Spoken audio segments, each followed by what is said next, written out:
Good afternoon, everyone, and welcome for today's debate on the topic of mandatory vaccination.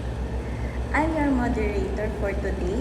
I'm Alyssa Jane Custodio from BSN 2A, and I will be guiding our discussion this afternoon.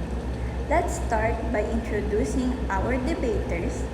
On the affirmative side, arguing in favor of mandatory vaccination, we have Ms. Columna and Ms. Garduque.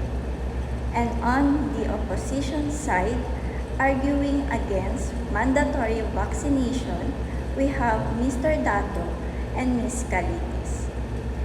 Each side will have the opportunity to present their arguments, followed by a period of rebuttals and closing statement. Let's start with the opening statement. Ms. Columna, you may start. Good afternoon, everyone. I'm Christine Joy Columna from Nursing Department in Affirmative Side. I stand before you to emphasize a simple truth. Vaccine saves lives. In order for us to reduce the risk of transmission, mortality, and morbidity of this disease, vaccinations must be mandatory. There are many brands like Pfizer, AstraZeneca, Moderna, and Sinovac that offers free vaccination. All we have to do is allow ourselves to be immunized. History also supports this claim. In 1796, Dr. Edward Jenner developed the very first vaccine for smallpox. In addition to this, there are also successful vaccination campaigns over polio and measles. So let's protect ourselves, let's protect our family, most importantly, our community by ensuring high vaccination rates. Thank you, Ms. Columna. So for opposition side, Ms. Calitis, you may start your opening statement opposing mandatory vaccination. Thank you, moderator. I am Macarewin P. Calitis in opposition side.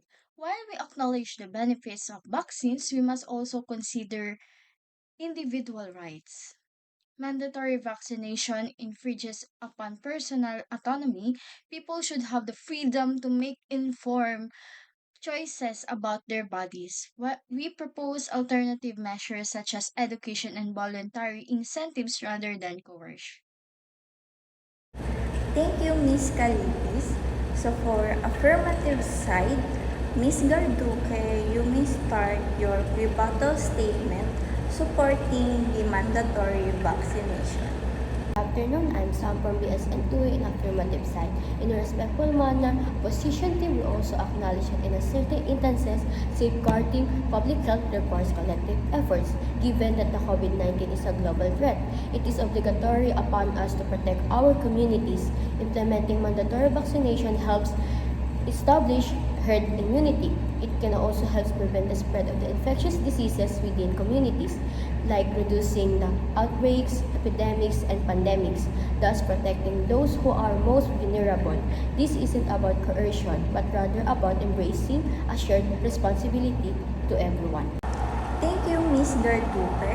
So for opposition side again, Mr. Dato, you may start your rebuttal statement opposing the mandatory vaccination. Thank you, Ms. Custodio, and also thank you, Ms. Garduque from the affirmative team for that. Hello everyone, good afternoon. My name is Daryl from Bachelor of Science in Computer Engineering 2 in the opposition side. My stand on this is that our emotions matter. Emotions in the sense of people react differently to vaccines. Some would fear vaccines due to the health risk or the side effects that may come with it, and also maybe because of their religion or maybe of their faith and all. And also mandatory vaccination is gonna be bombarded with a backlash and also protest, and quite frankly, I'm pretty sure also non-compliance of people, because we're forcing them to do so the things that they don't want to do. And also for me, we should aim towards voluntary vaccination instead of mandatory vaccination. Voluntary vaccination would be a lot more peaceful and a lot more better in a sense of we're not forcing people to do what they don't want to do. That's all for my side. Thank you very much all, and God bless. Thank you, Mr. Dato. So, Ms. Columna, you may start your closing statement supporting the mandatory vaccination. In closing, let's focus on the greater good. Mandatory vaccination isn't new.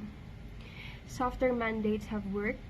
We can strike a balance protecting lives while respecting individual rights. Thank you, Ms. Columna.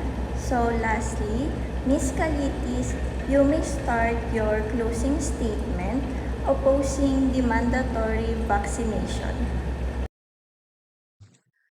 Our ethical duty lies in striking the right balance. Rigorous testing ensures safety, but urgency demands action.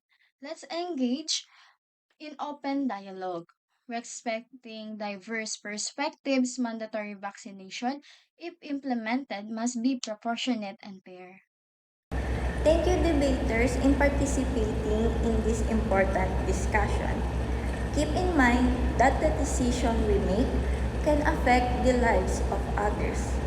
In addition, we will assess the information, discuss the values, and clarify the similarities. Once again, thank you, debaters and everyone, for listening.